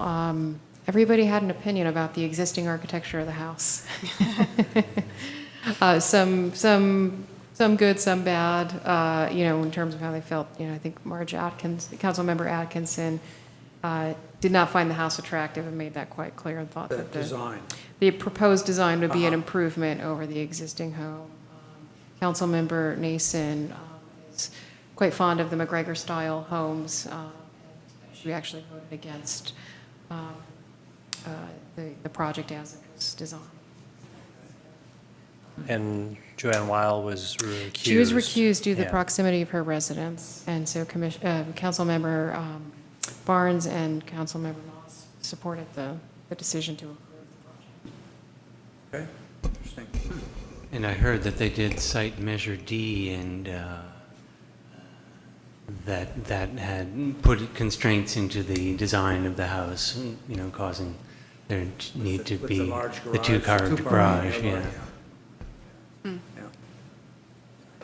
The next item, so at the next Traffic and Safety Commission meeting, there will be some discussion of the condo project that's proposed at the plaza. This was something of a controversial issue about 7 or 8 years ago. It's come. It was, Yeah, it's come back for building permit in the city of El Cerrito, and some of the Albany residents closer to the plaza have expressed a great deal of concern about the potential traffic patterns that will result as part of that development. So that is something that's on traffic and safety's radar. And then lastly, it's not, Will you, oh, go ahead. Yeah. Just as a courtesy, Mhm. will you tell John Coey to let his clients, be aware of that Oh, project? sure, of course. If he's not? Yeah. They're moving into that street, that neighborhood. Right, and that's one of Evelyn the will- streets that are directly Evelyn affected. will be a major street unless plans change. Evelyn will get a lot of a big hit of new traffic from that, Yeah. I think. Yeah, all right. I'm a little bit out of touch with this. So El Cerrito is having a housing development going in. I'm looking at the lot right now. Is it It's in the towards back of the back? plaza, in the back Yeah, side it's of the at plaza. the back parking Where the lot. fencing is? Yeah, right in there. And it's 128 units, is that right? 128 condo units. Yeah. And, I forget exactly how it ended up, but at one point, the major entrance was from Evelyn right into the project, from Brighton to Evelyn. And Albany had a lot of issues about it and concerns, and did a traffic study, and probably we get some mitigation out of that for modification of the signal approaches at Brighton? Unfortunately, no. No, we didn't. No, but I think there is something that El Cerrito is requiring traffic They're changes requiring within the plaza. They're requiring some circulation within the plaza. Yeah, there are. Oh, yeah. They did, I think, a more detailed traffic analysis as part of the building permit. And right now, Aleda Andreno Chavez is collecting traffic counts for the streets immediately around the plaza, so that we have a baseline to compare. And there's a building permit that's already approved, and do you know when the estimated construction start date is? Well, this is the interesting thing. I don't know if the building permit has been issued. There were conditions of approval that required the project to go back to El Cerrito Design Review Board. And my understanding is that when it went back, they actually continued the matter because they actually had some design issues that they wanted to have further finessed. So I don't know if that's been resolved, but it was going concurrent with the plan check process. Yeah. And then the last thing to mention, which is not on here, but was just wonderful, I thought, was our housing symposium last week. Oh, good. It was, on a personal level, I got a lot out of it. Barry and I each took 3 pages of pretty detailed notes. We were really fortunate to have, I think, a great group of affordable housing developers. Tom Liao from the city of San Leandro, who has done projects on the public side, was able to speak to the work that he had done in the city of San Leandro. Yeah. And it was, David was there, Commissioner Arkin was there. I welcome your thoughts, but I really enjoyed it. I got a lot out of it. Yeah, the room was packed. Yeah. And really? Good. the primary question I came with got answered, and that is, what does it take to see affordable housing built? And my notes say that it takes money and community support and money. And money in the form of land and being able to put together a piece of land that's big enough to make a project of at least 40 units. And those are hard to come by in Albany. The other thing Susan noted is that it can often take 10 years Yeah, to put a project together. Susan Friedland, who is the director of satellite housing, I think, at least for me, sort of brought a sobering perspective in the sense that her organization, not only do they provide affordable housing, but some of their occupants may have disability issues or fixed income issues, and their intention is, as she said, housing is a fundamental right. She said, but you couple, your best of intentions, it's only 50% of it. The other 50% is playing the nitty-gritty real estate game of doing deals, putting together financing, going through entitlement planning, soliciting construction bids. I mean, that's Building a building. building a building, yeah. Well, I'm What did having, you say about 10 years? That's what she said. sometimes, most projects take about 10 years to put together, from the initial, exploration through to the financing package, approvals, construction, and occupancy. Yeah, I wasn't able to attend, but I watched it. I watched most of it. It was broadcast. Hopefully, it's archived as well on the Oh, city yes. website. Yeah. Oh, okay. So yeah, okay. you can Oh, good. you can watch it. Very, very informative. Absolutely very Yeah. informative. So I would recommend, if you have time, Yeah, okay. check it out. But I'm having lunch tomorrow with Susan and another planning friend of ours, a friend from planning school, so I'll pass that on, Yeah, that Please you do. found it very beneficial. yeah. Okay. Any other items for discussion? Councilors? Yeah, just in terms of questions that might bring announcements. At the Stroll, at Solano Stroll, their input was gathered by the city. The types of housing? Yeah, about Yeah. housing. Do you have any results from that gathering? or- Well, I don't believe we formally tallied the stickers in each column, but that exhibit is on the wall in my office, and certainly I can, we actually saved the one from last year and this year. I'm happy to bring it, and we can probably collect formal tallies of, how many people preferred which type of housing style. might be I think nice to that was bring it on to the the wall. next- That was on the wall at the symposium, wasn't it? It was on the, yeah, it was at the okay. symposium. Okay. Might be nice to bring it to the next commission Oh, okay, yeah. meeting as well. Good. Okay, great. And then the lawsuit over the previous housing element, was that withdrawn or settled or? A timely question. No, it's still very much alive and kicking. In a nutshell, the city filed a response brief, let's see here, I guess it was 2 weeks ago. The judge last week said, he basically came down and said that we used one administrative record, which was the one that we prepared, which is a comprehensive index of all of the exhibits for the housing element going back to our efforts in 2007. The plaintiff's attorneys used a different index that they had created. He basically told both parties, we're going to use a consolidated index. The preference he had was to use the city's index, and requested that the briefings be rewritten to file with the correct citations based on that index. And so they today filed their response brief, and so we're now waiting for a new hearing date, which we think will be in early November.